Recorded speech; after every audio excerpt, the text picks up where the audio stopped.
हे बघ, तुला त्यांचा स्वभाव माहिती आहे ना. आता तुला कसं सांगू ना, मला कळत नाहीये अगं. तू आलीस तर वहिनी अजून चिडतील. ते डॉक्टर आले होते, त्यांनी सांगितलं की पारूनी जो उपाय केला, जो लेप लावला तोच चांगला आहे, तुम्ही तोच उपाय करा. तर वहिनी त्याच्यावर पण चिडल्या.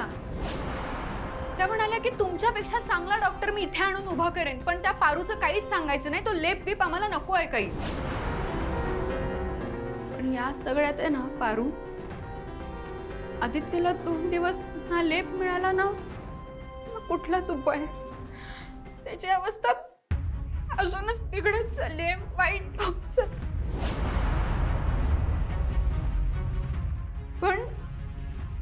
पण आईला वहिनींना म्हणजे तुझ्या देवी आईला त्याचा काहीच फरक पडला नाही, त्यांच्यावर परिणामच झाला नाही या गोष्टीचा. त्या इगो घेऊन बसलेत. म्हणूनच तुला बोलवायची परवानगी नाही दिली त्यांनी. पारू, तुला खूपच बोलल्या ना ग त्या वाईट साईड, माहितीये मला. त्या ना तशाच आहे. तू नको लक्ष देऊ. तुझ्या वडिलांना त्या भाऊ म्हणतात, पण मनापासून त्या ड्रायव्हरच म्हणतात. नोकर आणि मालक असा भेदभाव करतात, त्या फक्त दाखवत नाही. तुला माहितीये, त्या दिवशी तुम्ही निघून आल्यानंतर मी त्यांना खूप समजावायचा प्रयत्न केला. अगदी पोट तिडकीने समजावत होते की पारू किती चांगली मुलगी आहे, तुम्ही अशा नका वागू. पण माझ्यावरच ओरडल्या ग त्या. खरं तर मी तुला सांगितली नाही पाहिजे ही गोष्ट पारू,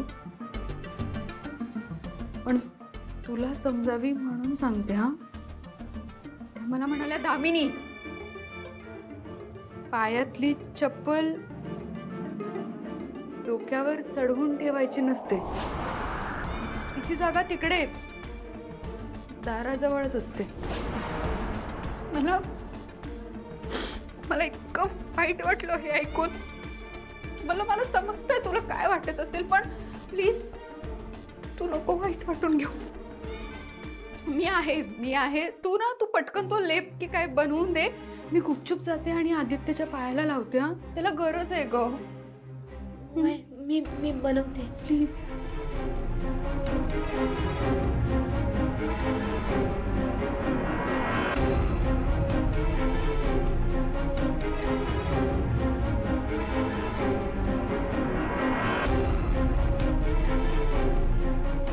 पारू अहिल्यादेवी आहे ना, अहिल्यादेवी फक्त नावाला देवी आहे अगं.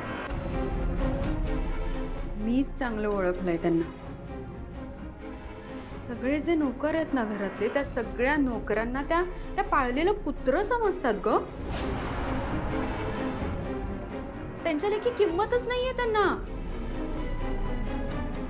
पण आपला आदित्य आहे ना, तो तसा नाही. हा, तो खूप चांगला, खूप गुणी मुलगा आहे ग. त्याला आता सगळ्यात जास्त आता तुझी गरज आहे. त्याला त्रास होतोय ग खूप. मला त्याचा त्रास बघवत नाहीये. मला माहिती तुला वाटत असेल मी तर काकी आहे, पण काकी असले म्हणून काय झालं, त्रास तर दिसतोच ना ग. तू ना पटकन हा लेप बनवून दे. मी जाते आणि आदित्यच्या पायाला लावते. हा, प्लीज आदित्यसाठी लवकर कर. वय देते. हे लावलं ना की कसं आदित्य सरांना बरं वाटेल.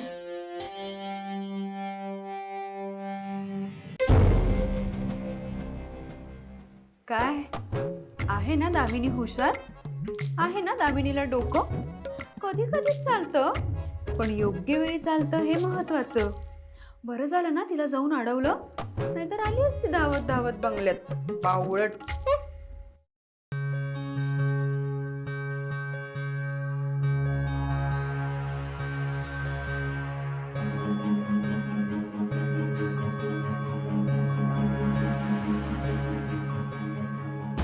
हे घ्या.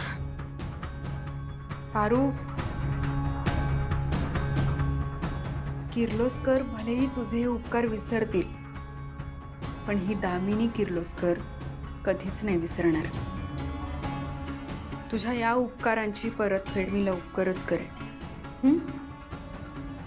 जाते.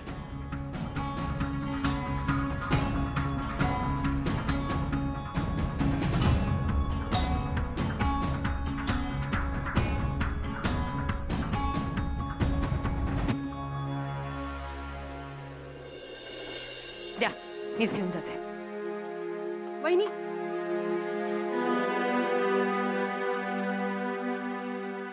वहिनी मी पारूकडे जाऊन आले. आपल्या आपल्या आदित्यसाठी गेले होते वहिनी. मला मला त्याचा त्रास बघवत नव्हता म्हणून. आणि आणि त्या मोलकरणीचे पाय धरले मी डायरेक्ट. मला अजिबात कमीपणा नाही वाटत आहे. हे बघा, मी आपल्या आदित्यसाठी लेप घेऊन आली आहे. पण पारूने हा लेप सहजासहजी नाही दिला बहिणी. माझा खूप अपमान केला तिने. मग मी तिच्यासमोर हात जोडले, पाया पडले, पदर पसरला, भीक मागितली. तर मला म्हणाले की तुम्ही सगळे किर्लोस्कर अगदी सारखे आहात. मी माझ्या देवी आईसाठी एवढं केलं, त्यांचा जीव वाचवला, पण त्या कशा वागल्या माझ्यासोबत. मला नको ते वाईट साईड बोलल्या आणि म्हणाली दिशा समजते काय स्वतःला, कोण आहे ती. बहिणी, हा लेप तिने मला देताना एक अट घातलीये की ती म्हणाली मी हा लेप आता देते, पण एकतर या घरात दिशा राहील, नाहीतर मी. बघितलं तिचं धाडस. मला अजिबात नाही आवडलं, पण आपल्या आदित्यसाठी वहिनी. सगळं ऐकलं सासूमा. तामिनी आंटी, सासूमा, आत्ता आदित्यची सिच्युएशन बघतात त्याला तो जे काही लेप जे काही आहे त्याची खूप गरज आहे. आणि ती पारू मी या घराबाहेर गेल्याशिवाय तो देणार नाही. आय मीन नेक्स्ट टाइम जेव्हा कधी गरज पडेल तेव्हा ती पुन्हा सगळा ड्रामा करेल. त्यापेक्षा मी एक काम करते, मीच जाते या घरातून निघून. मॉम डॅड नाहीयेत आत्ता घरी, पण इट्स ओके. मी टेम्पररी कोणत्या तरी हॉटेलमध्ये स्टे करेन.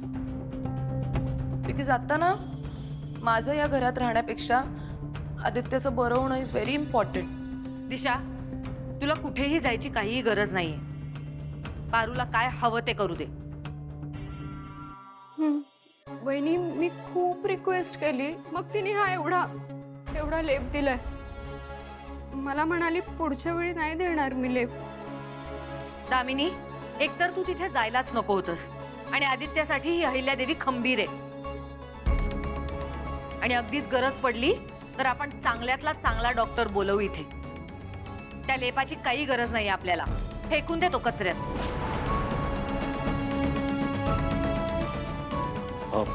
बहिणी, ब्युटिशियन कंपनीबद्दल जरा महत्त्वाचं बोलायचं तुमच्याशी. आदित्यला हे दूध देते आणि मग आपण बोलू. वहिनी, मी देऊ का आदित्यला दूध? म्हणजे चालेल ना? ठीक आहे, तो लेप फेकायला विसरू नकोस.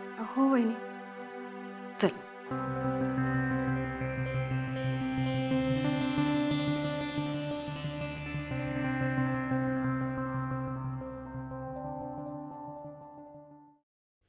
हा लेप तर आता कचऱ्यातच जाणार आहे, पण हे दूध नको वाया घालवायला ना.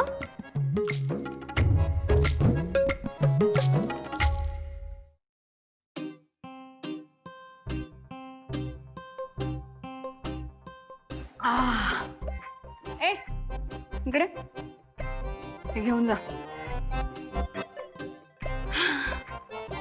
चला आता पुढचं काम सुरू.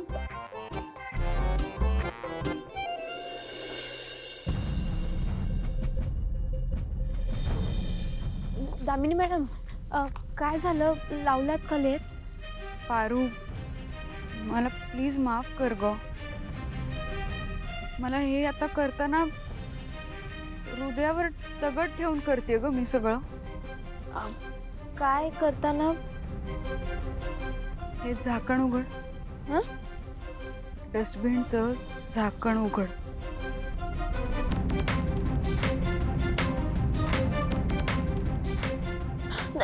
दामिनी मॅडम हे काय केलं तुम्ही? सॉरी पारू. असं काय झालं अगं, मी लपवून नेत होते ना तो लेप, तेव्हा वहिनीने बघितलं. मला विचारलं हा लेप कुठून आला, तर मी सांगितलं पारूने दिलाय बनवून. तर मला म्हणाल्या फेकून दे कचऱ्यात. ते ऐकतानाच माझ्या काळजात सर्र झालं ग. मला इतकं वाईट वाटलं पारू, पण मी काहीच नाही करू शकत. मला जेन्युइनली माफ कर. मला तर असं वाटायला लागलंय तुझा राग ना वहिनी आदित्यवर काढायला लागलेत अगं.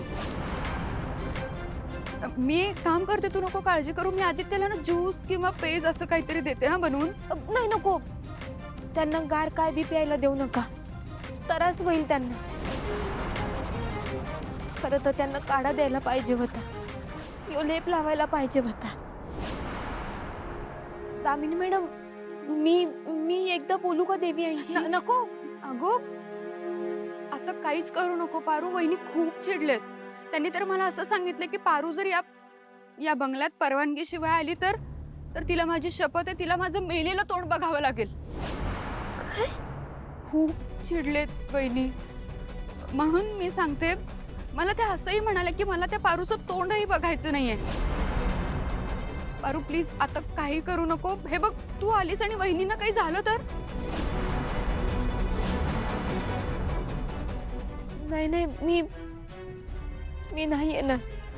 हा हे बघ, काही दिवस गेले ना, मी स्वतः वहिनींना समजावते तुझी बाजू. हा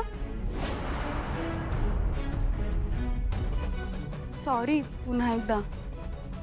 जाते मी. हा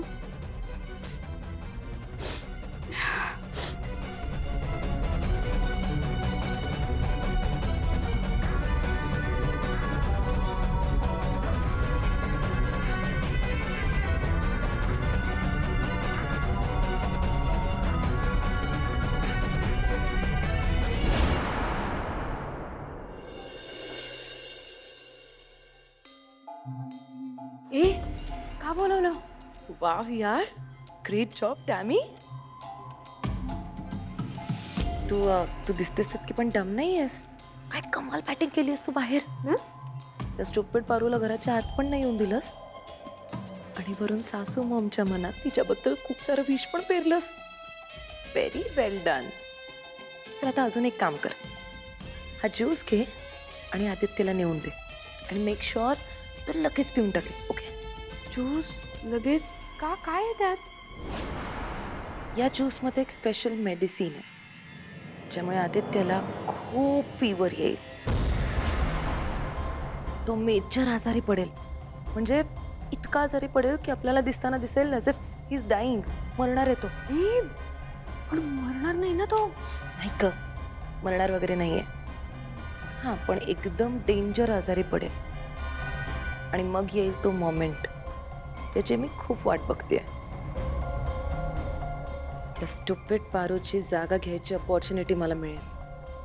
मी आदित्यची सेवा करेन, त्याच्यासाठी स्पेशलिस्ट डॉक्टर्सची टीम बोलवेन, त्यांना ना असं मरणाच्या दारातून वाचवेन, आणि मग आपल्या the great Ahilyadevi Kirloskar and my beloved सासू मॉम माझ्या उपकाराखाली राहतील. त्यानंतर मी या घरावर एकटी राज्य करेन. ए माझं पण आहे. हा ओके ओके, तुझं आणि माझं राज्य असेल. शेवटी you are my partner in crime. घे. आदित्य आलेच.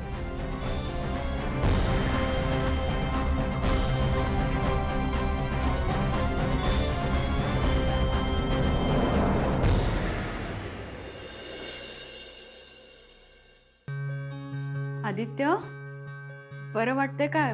पाय कसं आहे आणि बरं, हे घे, हा ज्यूस पिऊन घे पटकन. नाही नको मला ज्यूस. अरे असं कसं? उपाशी राहणारस का तू? हे बघ, एकतर तू आजारी आहेस आणि आजारपणात असं मोकळ्या पोटाने राहणं बरं नाही रे. ते काय नाही हा, मी अजिबात ऐकणार नाहीये तुझं. ज्यूस पिऊन घे पटकन, बरं वाटेल तुला. नकोय मला, एकतर थंड आहे तो, मला नाही जाणार. आदित्य, बहिणींनी बनवलाय रे तुझ्यासाठी हा ज्यूस. आणि मला सांगितलं सुद्धा दामिनी, ज्यूस थंड आहे पण आदित्यला पूर्ण संपवायला सांग. तुलाच बरं वाटेल ना रे. हे बघ, आमच्या सगळ्यांची इच्छा आहे की तू लवकरात लवकर बरा होऊ दे. आणि त्यातल्या त्यात मला जास्त वाटतंय कारण तुझ्या या वेदना आहेत ना, या बघवत नाही आहेत रे मला. प्लीज.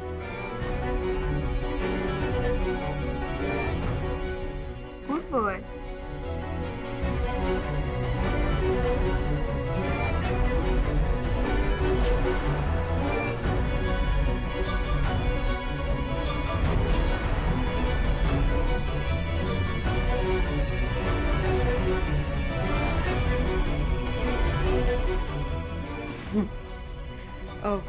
काळजी घे हा आता, मी येते.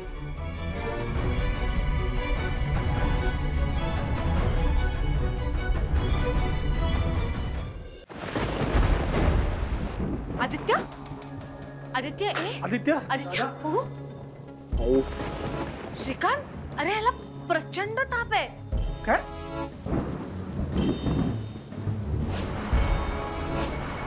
आदित्य ए बाळा, आदित्य उठ. आदी उठ बाळा. आदित्य काय करायचं आता?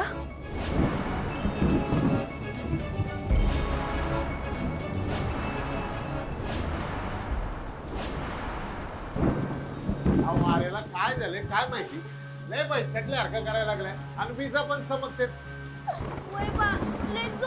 सुटले. ती आधी खिडकी लावून घे आणि बरं का पारू, तेव्हा समोर दिवा लाव, कधी पण लाईट जाऊ शकते. चल चल आधी आडोशाला बांधून यायचा. पण मला लय भीती वाटतेय. पण चल आपण दोघं घेऊन येऊ तिला. चल.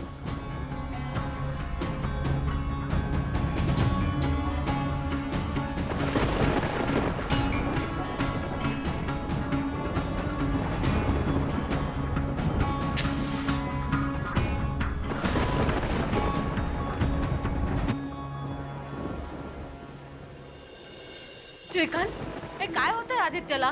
तो असा आजारी कधीच पडत नाही. आपण कधीच कुणाचं वाईट केलेलं नाही. आपण कायम सगळ्यांचं चांगलं करत असतो. मग आपल्या आयुष्यात हे काय होतंय? हो आईला शांत हो तू शांत हो. इकडे तू इथे ऐक ऐक माझं ऐक जरा ऐक इकडे बस. तू शांत हो. हे बघ आईला, तू स्ट्रॉंग आहेस आणि तुझ्याकडे बघून आम्हाला कॉन्फिडन्स येतो. तू शांत हो ना प्लीज. श्रीकांत, मी कितीही स्ट्रॉंग असले ना तरी मी आई आहे रे. मी आदित्यला ह्या अशा अवस्थेत नाही बघू शकत.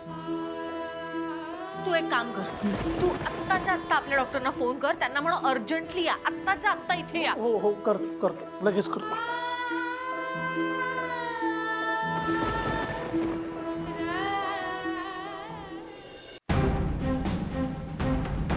हॅलो डॉक्टर, मी श्रीकांत किर्लोस्कर बोलतोय. आदित्यला ताप आलाय हो, तुम्ही जरा येता का इकडे प्लीज? हो सॉरी, मी पावसात अडकलोय. मी आता टाउनमध्ये आहे. पण डॉक्टर, त्याला खूप त्रास होतोय, जरा प्लीज या ना. I am sorry but it's really not possible. बरं ठीक आहे. काय झालं? पावसात अडकले. काय? श्रीकांत, दुसऱ्या कुठल्या तरी डॉक्टरला फोन कर. शहरात ते एकटेच डॉक्टर नाहीयेत. प्लीज. सासूमाऊ तुम्ही प्लीज टेन्शन नका घेऊ. मी ट्राय करते. माझ्या ओळखीतले एक डॉक्टर आहेत, त्यांना विचार. Just give me a minute. देवा, मन कावरं बावरं झालंय बघ. चित्त बी थाऱ्यावर आहे ना. नेमकं काय आहे तुझ्या मनात?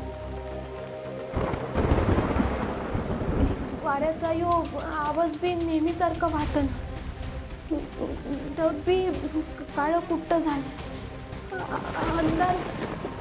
अंधार झालाय समधीकडं. देवा, यो कसला इशारा तर नाही ना? देवा देवा आदित्य सरांची तब्येत बरी नाही. माझी एकच विनंती आहे, आदित्य सरांना लवकर बरं वाटू दे. देवा आज काय बी विपरीत नको घडायला.